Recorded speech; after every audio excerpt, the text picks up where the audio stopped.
Valve की degeneration है, ये मोस्ट ऑफ द टाइम्स पैदाइशी बीमारी है, जो कि दो किस्म की डिजनरेशन होती है। एक सिंपल पल्मोनरी वेल्व स्टेनोसिस जिसे हम कहते हैं, वो सिंपल किस्म की कंजेनिटल डिजीज़ है इस वेल्व की।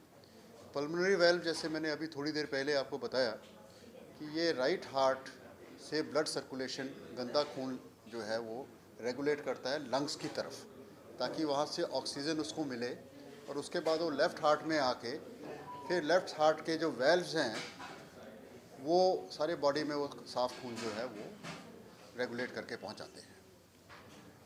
तो ये वेल्व जब पैदाइशी ख़राब हो तो कॉमनेस्ट डिजीज़ तो ये होती है कि ये सिर्फ वेल्व छोटा है, स्टीनोज कहते हैं, पल्मोनरी स्टीनोसिस। उसका इलाज बड़ा आसान है अर्ली एज में। उसमें तो एक बैलून फुलाओ, उसको उसी वेल्व को खोल दो तो 90% में सक्सेसफुल हो जाता है।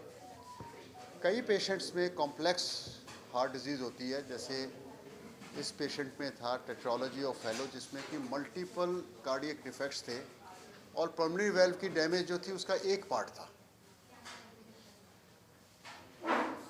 इसका जो ट्रीटमेंट है, इनिशियल ट्रीटमेंट, वो ओपन हार्ट सर्जरी है, as early in life as possible. तो इस बच्चे की, गौरव की, फर्स्ट ईयर ऑफ लाइफ में ये सर्जरी करके इसको मेडिकल साइंस ने बचाया था। बट वो हाई रिस्क सर्जरी होती है, ओपन हार्ट होती है, और जो सारी रिपेयर प्रोसेस में जो एक आर्टिफिशियल वेल्व डाला गया था, उस वेल्व की जगह जो कि पैदाइशी ख़राब था, जिसे हम पल्मोनरी वेल्व कहते हैं, वो वेल्व कुछ साल के बाद 1999 के बाद 2014 में 15 साल के बाद वो वेल्व भी धीरे धीरे यूज़ हो के ख़राब हो गया। ग्रोइंग ईयर्स पे हीमोडायनेमिक रिक्वायरमेंट होती है, वियर एंड टियर से वो ख़राब हो गया। अब थर्ड सर्जरी जो थी ओपन हार्ट, वो हमेशा बहुत हाई रिस्क मानी जाती है। क्योंकि पुरानी सर्जरी के सारे स्कार अंदर होते हैं। पहली के बाद सेकंड हाई रिस्क, सेकंड के बाद थर्ड वेरी हाई रिस्क होती है। और इस यंग एज में ये बच्चा अपने फैमिली को भी अच्छी तरह से लुक आफ्टर नहीं कर रहा था, ऑलमोस्ट बेड रिडन था।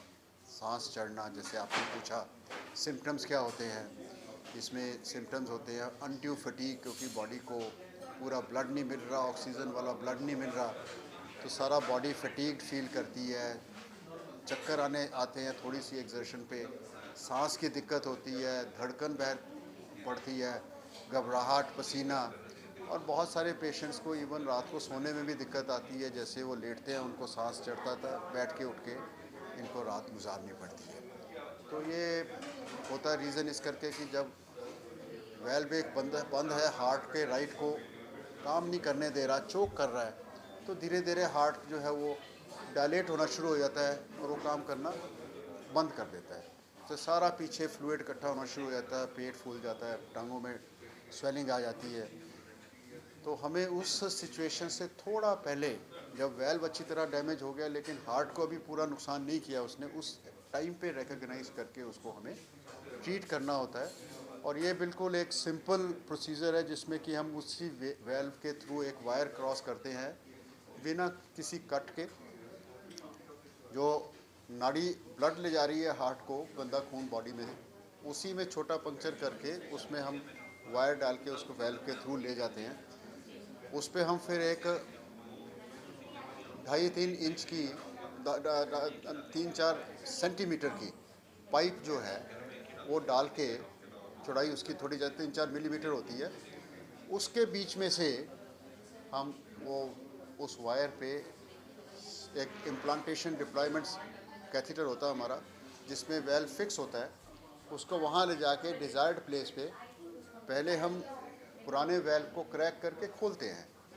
क्योंकि वेल्व के लगाने की वही जगह ऊपर नीचे लगाओगे तो काम नहीं करेगा, और वो उस एरिया में पुराना वेल्व जो है वो फाइब्रोस्ड, स्टीनोस्ड पड़ा होता है, उसको अच्छी तरह क्रैक करके स्पेस बना के उसका पूरा, उसके बाद जितना वहाँ पे स्पेस है उसका फुल साइज़ का वेल्व जो है वो लगाते हैं। अगर उसको थोड़ा भी छोटा रहे तो वेल्व वो सेकंड थर्ड टाइम फिर धीरे धीरे फेल होना शुरू हो जाता है।